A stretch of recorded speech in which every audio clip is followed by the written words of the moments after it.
ask your questions at the appropriate times. There are no questions that are out of bounds, so feel free to ask them. Pastor Don, see if everybody did. I think everybody's got. Oh, has everybody got a handout so that you can see it? So you don't have to twist your neck to look at the screen all the time? There's one needed over here.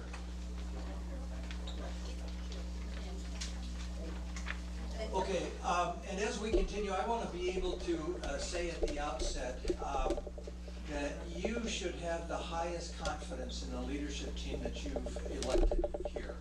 I've worked with a lot of leadership teams over the years in various contexts, but this one are so faithful and so dedicated, and it's a joy to be able to see them work so diligently on your behalf.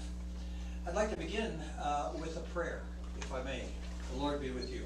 And also with you. Gracious God, you continue to surprise and amaze us by your gifts.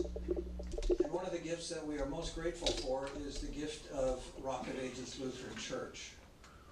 As it's in its 16th year of existence and has finally been able to come into the building that we sit in today, we're thankful for the resources that you've provided that has enabled that.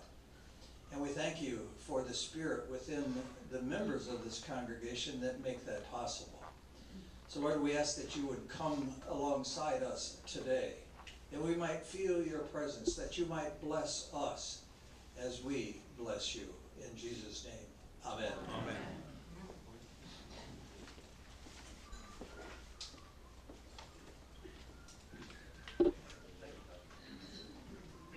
Thank you, Pastor. For those who may not know who I am, my name is Don Schaefer. I'm the president of the council. I have served on other church councils, so it's not my first time being on the church council or even being president of the church council. But what we want to do today is really do a deep dive into the budget so people get a chance to ask all the questions they want. Over the last year or so, I've had a lot of questions come to me individually, but it's time to share them all with the congregation, let you know exactly where we stand. It's not all bad news. A lot of it's good news, but there's areas for improvement. That's what I want to get into. So first, I'd like to thank you for being faithful stewards. I mean, most of you are serving and helping in different ways. And when we think about stewardship, as I'm sure Chris Geiger will be speaking with you at some point, we're talking about time, talent, and treasure. And today, I'd like to talk about, both the time and the talent, but also the treasure. We have some service issues. We need more volunteers.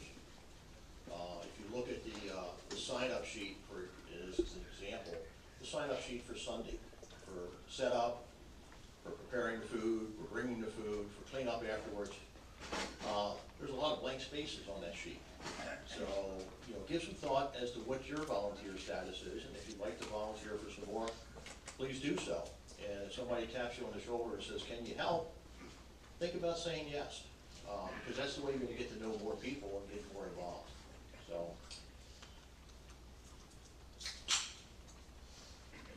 the purpose of the town hall today is, as I've said, to kind of go over the budget and where we are and answer questions. I would like to encourage you, if I'm covering something and you've got a question, just raise your hand, get my attention. We'll stop and answer the questions as we go. We don't have to wait till the end, okay? If you need to get up to get some more food, because I think the food looks pretty good, feel free to do that. Just, if I would, ask you to come back and sit down and be quiet about it so we can continue the meeting. Okay? So we're going to talk about the budget, and we're going to talk about it in a couple different ways. And we really do want to answer your questions. So if you have questions, now's the time to ask. Okay? Let's not have any underground questions about, oh, they should have said this or that. If you think it's something we're not sharing, tell us, because we want to share everything with you.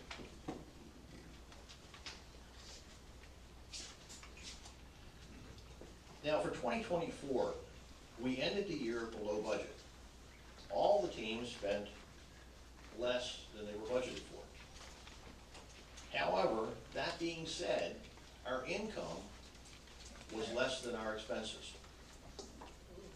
So we dug into their checking account balance a little bit. And you've seen some of that in your regular newsletter updates that you're getting from Emily and so forth. The budget for 2024 was 300, I'm sorry, go ahead. Oh, no, when you're getting there. Go ahead, okay, so the budget for 24 was 370,000. Okay, our income was 347,689. Expenses were 372,736. Yes, sir. How did the income compare with the previous year, with 2023? Down.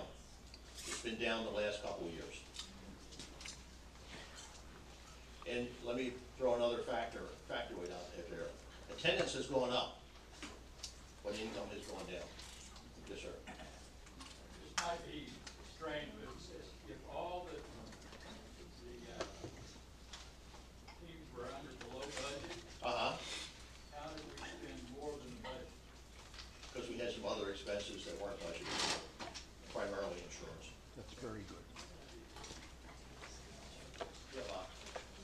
You mentioned 2023, but that was greater income. You had some large Yeah, donations and. and we're gonna let me get into that a little bit. We've had, what throws the budget numbers off is when we get a large donation, and we got that in 23, 24, and we've actually gotten some this year already. Some people contribute their money once a year, their contributions for the year, comes in as one check, maybe January, maybe December, we don't know. It comes in when it comes in. We had some donations as a result of death, that was, money was left at the church, and that helped to cover up the budget issues in 23 and 24. Okay, which we needed. You know, I'm not saying anything was wrong with that, but that's what was going on. Any other questions on this?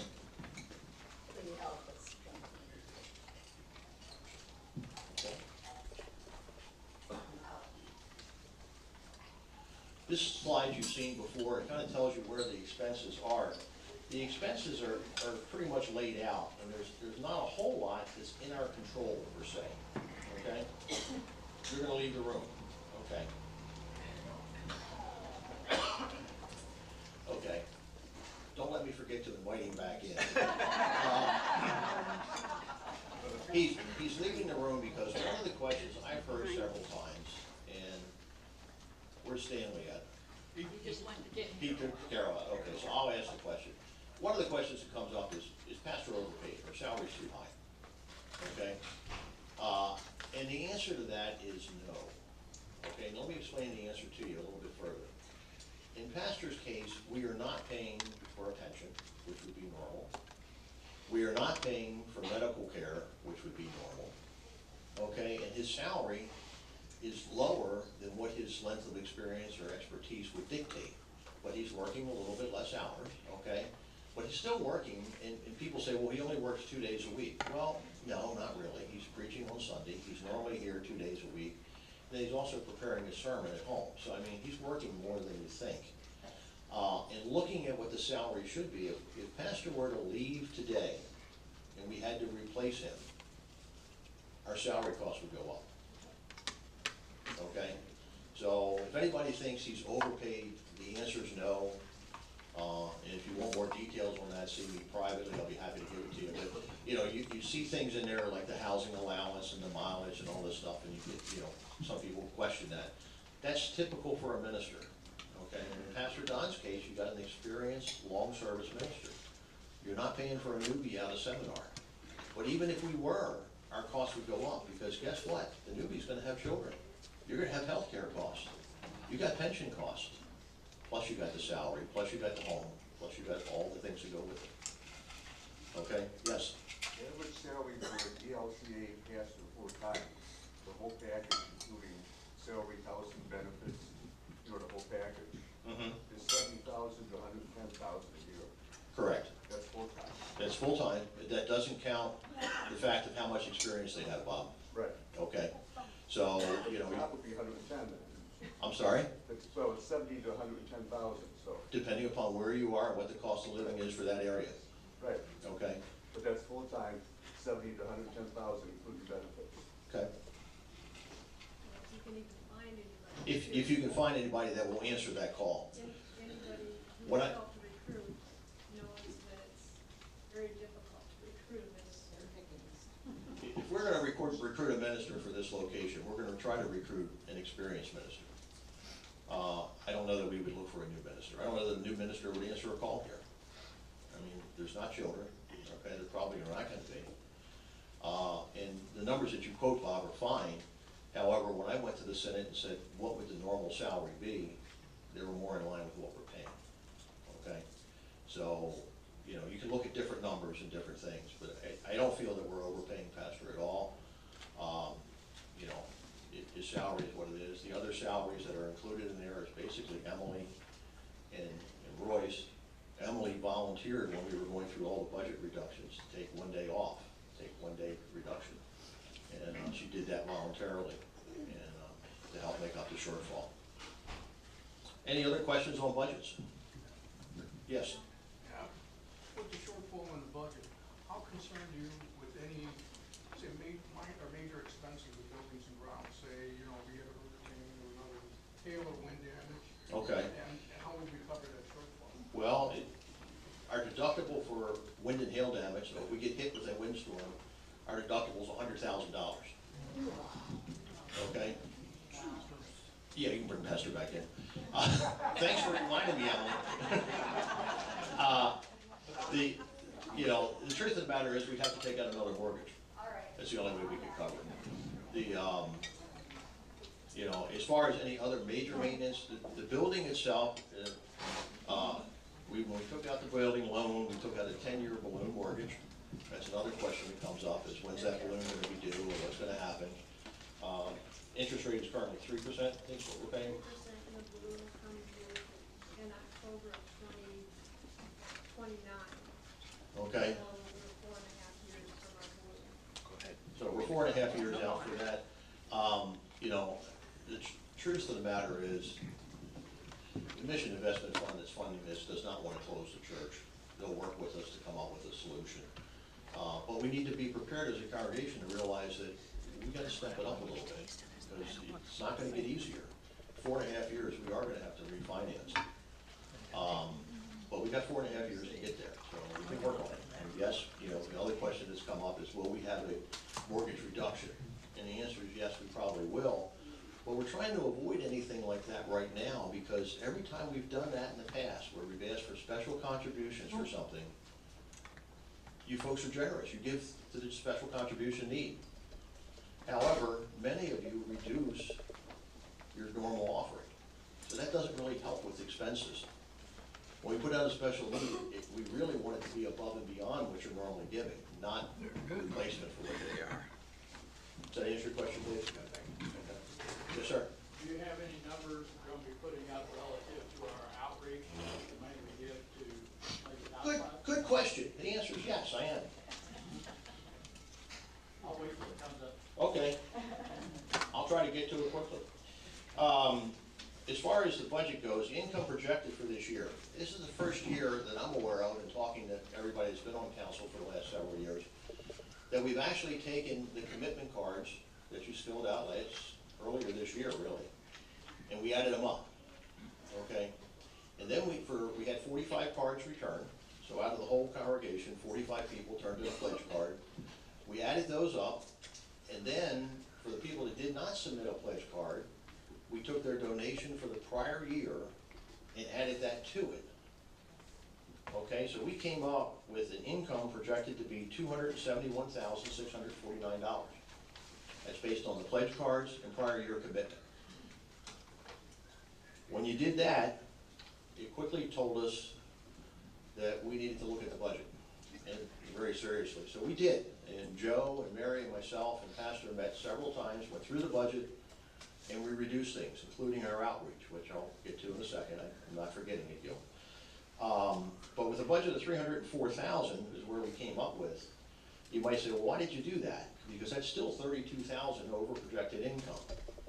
Well, you know what? We got a little bit of faith that God and members are going to provide, and hopefully we're going to see some more increase in membership. However, if we don't, we will look at reducing the budget further, because we're not going to run the checking account down to a zero balance.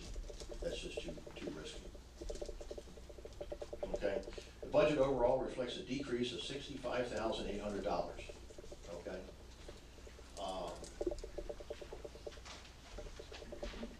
Questions on how we came up with the projected income? Okay, impact of the budget reduction. I listed some of them up there, that's not all of them by any means, but it gives you an idea. And I'm gonna ask Pastor to comment. Synod contributions were reduced from 14,000 to 3,000. You might say, well, what does that mean? I mean, it's a synod, they don't need our money. Well, guess what? They do. The synod is the second expression of the church. The first expression is the local church. The second expression is the synod. And the third expression is the global church, the ELCA. Churches that are part of synods contribute to the operating budget of synods.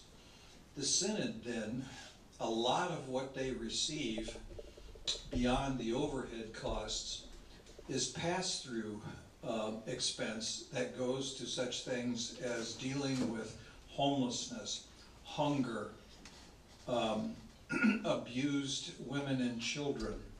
There's a whole host of things that the synod supports financially.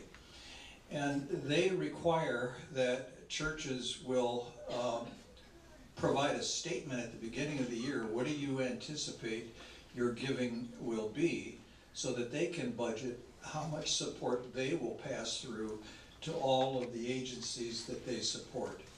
So when a church is in the position of having to reduce, it reduces the amount of ministry that can be done across the synod. When we contribute to the synod, we are extending beyond what our ability to impact the world is all about. When we extend our offerings to the synod, we are helping to support some of those ministries that I mentioned, and many, many more. So I know that synods are misunderstood. They're viewed as the government oftentimes, and not necessarily viewed as something that we have to support. But again, why do we exist as a church? To make Christ known, to let Christ's love touch the lives of people in need, and the synod extends that ability. So I hope that helps you understand. There is a document that I've got that summarizes some of the ministries that the synod is involved with, and I think we'll make some copies of that and put them out if you care to take them. Okay, thank you, Pastor. I've already commented that Emily agreed to reduce her work week by 1 day, so that reduction was made. Last year I got a couple questions from people, you know, if we're having trouble with the budget, how can we go on a church council retreat, have the church pay for it? Valid question. The cost of the council retreat, which was budgeted and planned for, was $1,600. That's not per person, that's for the entire council for the 3-day retreat. This year, we are planning on doing a retreat again. It's not in the budget. Every council member is gonna pay their own way. So that's what's gonna happen. Okay, so that was reduced. Building maintenance, we reduced it by $8,200. The question is, can we reduce it further? The answer is yes, we can, but if we do, you may wanna be prepared for some disruptions. Things like air conditioners not working, because that's what we're talking about, cutting out as a service level. What was knocked out for 8,200? Where did the 8,200 come from? Yeah. It came from we had planned and budgeted prior to do the cameras around the church. So there's multiple cameras around the building. Those cameras do not work. The only camera that works is the church right outside the kitchen door. To get those cameras working was gonna be about $5,000. Then we trimmed the power washing of the church for some of the costs. So that's where the 8,200 came up. Invitation team budget was reduced by $7,800, primarily newspaper ads. The discussion was that we really weren't getting much value out of the newspaper ads, so we just eliminated them. Angie's doing a great job with getting us more newspaper print at no cost, so that has worked. Mission outreach was reduced by $1,585. Question, Oh, sorry. we don't have an invitation team now, do we? Correct.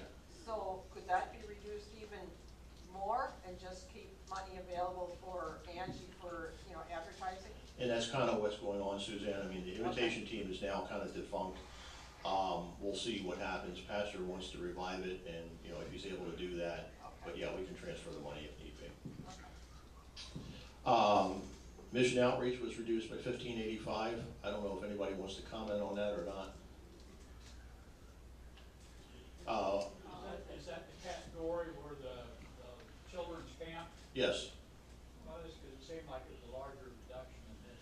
Well, it was, $15.85 was what was reduced out of budget, but you gotta realize that, like the ladies' tea, they just did a thing and they're contributing to the camp. So other things are happening to make up some of this. And if you, as a member, write on your envelope, I'm donating $200 to Luther Springs, and that's where it goes. Wherever you designate it, that's where it goes. If you don't designate it, it goes to general fund. Yes? So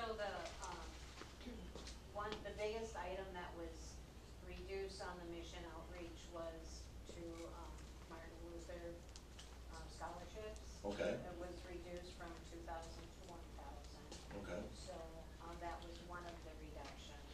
Yeah. And you know, our team has been very active, and we certainly appreciate the donations to the team, and also the use of Thriven grants, which don't impact us financially. So again, that's a very positive Right. outcome. I mean, all the teams have been good about looking at what they're doing and trying to come up with other ways to do the same amount. But it's just like your home budget. I mean, if you look at your bills and your bills add up more than your income, you can do that for a little while, but at some point you gotta make the thing balance. And that's kind of where we are. Let's see, other things that we reduced. Oh, sorry. I hate to keep asking these questions. Reflecting back on a congregation that I was in and started having financial problems, they started cutting their money for outreach and giving, and the money that went to the Senate, as Pastor said, the Senate money goes beyond, passes through the Senate as an outreach thing. Correct. And I look at it from the standpoint of, as a member, we're looked at to give first fruits.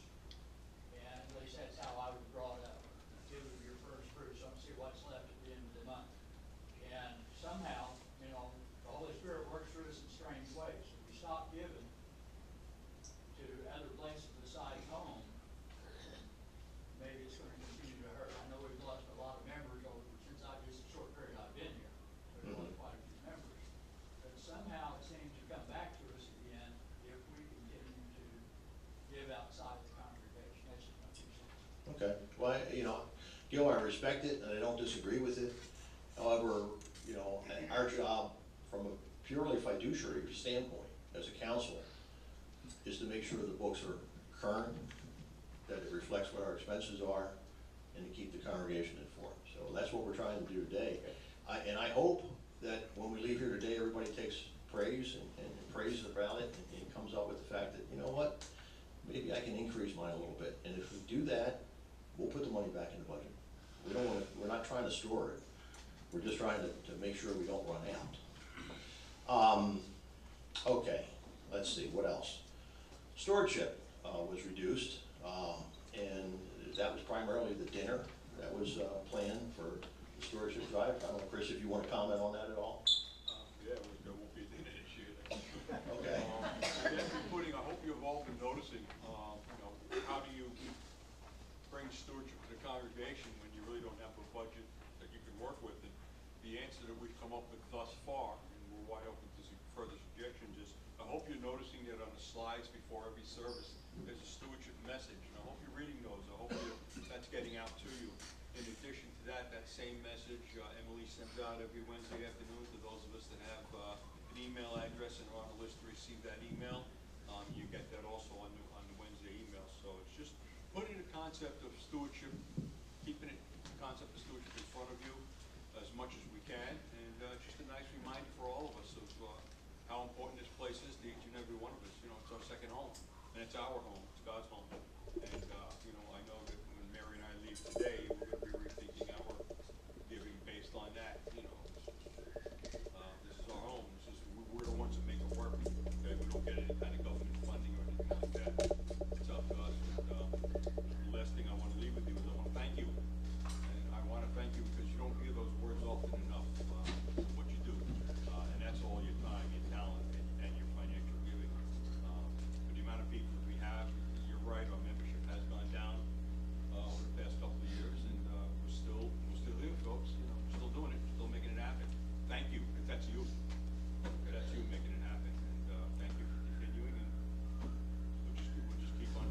get it.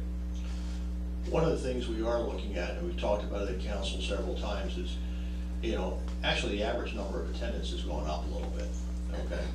But what happens is, we're bringing in new members, and then we don't retain all those new members.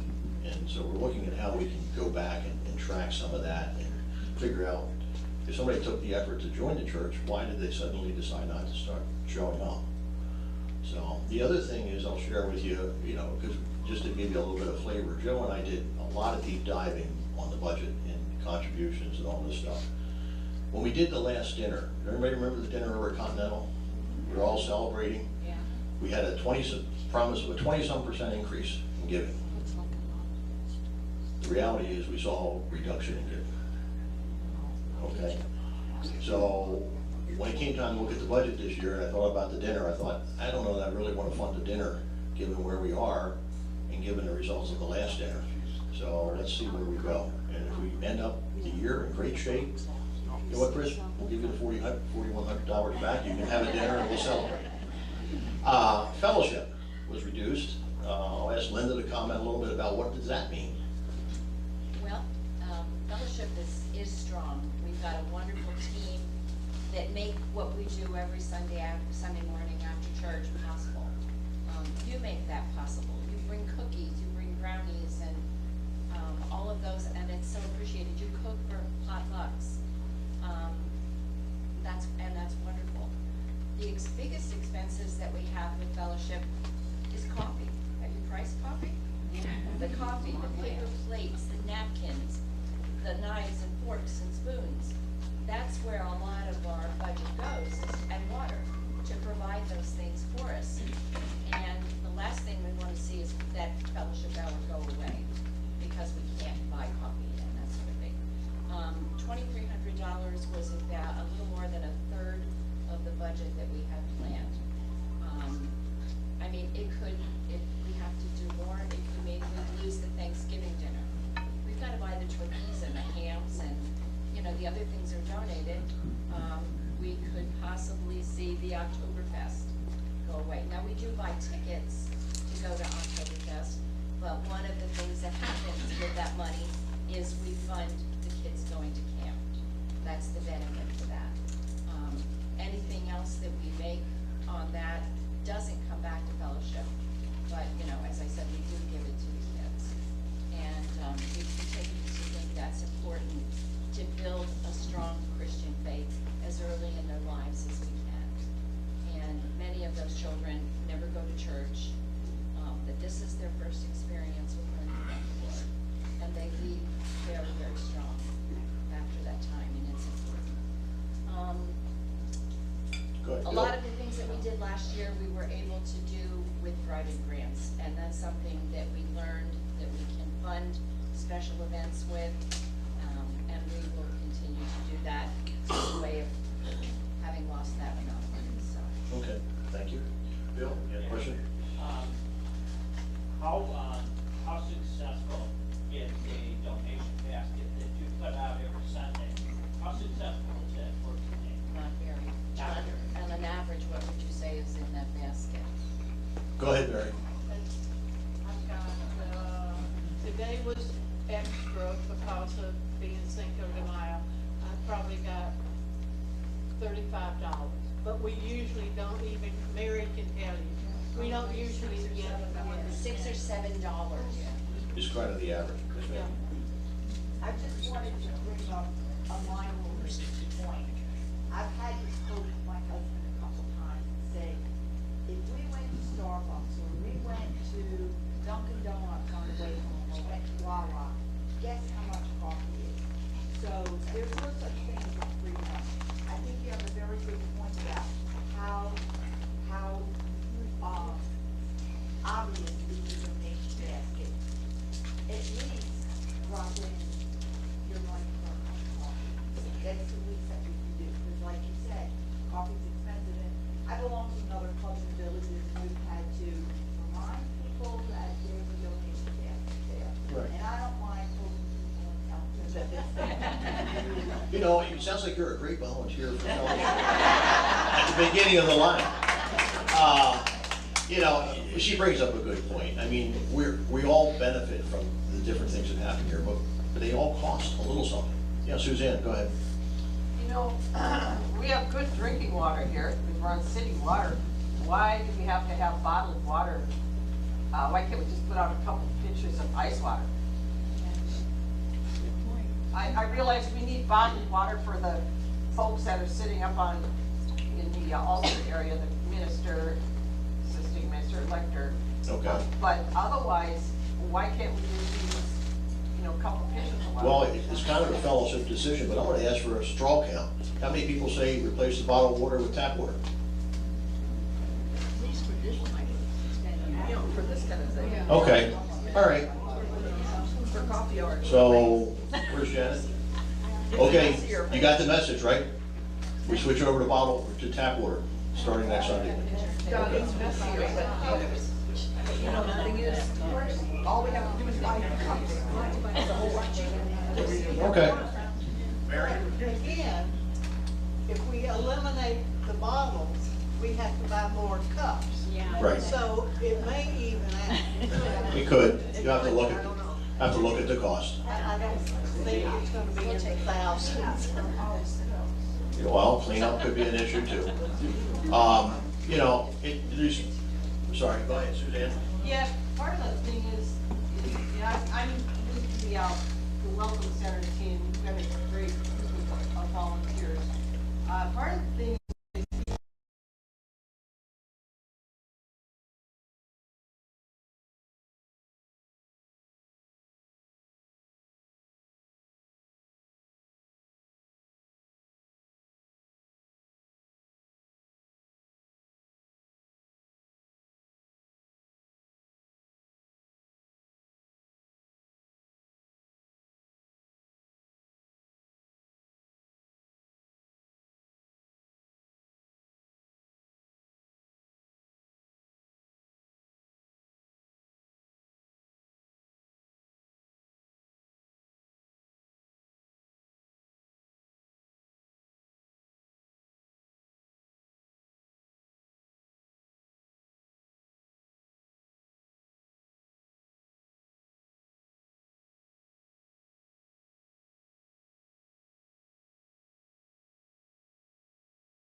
$50 each time. I mean, it's, you simply, I'll help you fill out.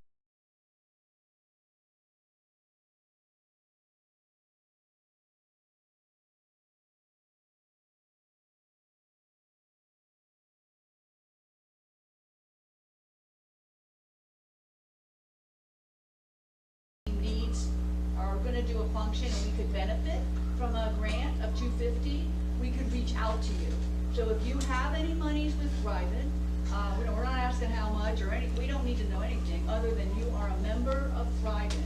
And if you could maybe, Emily, would you mind taking the names if they call you? Sure. If you, because I know, I have a list, we started back, Yeah, I have a copy of this. yeah, so anyway, but it is a really wonderful, I learned, there's a church, I forget now the name of it, but they had like $28,000 in 1 year that different groups funded events for, because so many people were submitting grants. And it just has to obviously, I mean, there's categories, I mean, it can't be for us, we have to be for outreach, or like the Blessed Wildwood thing that's coming up the end of May, I've already got that approved. You know, we just spent money, with Buffer Jumper Creek, I think we did one, so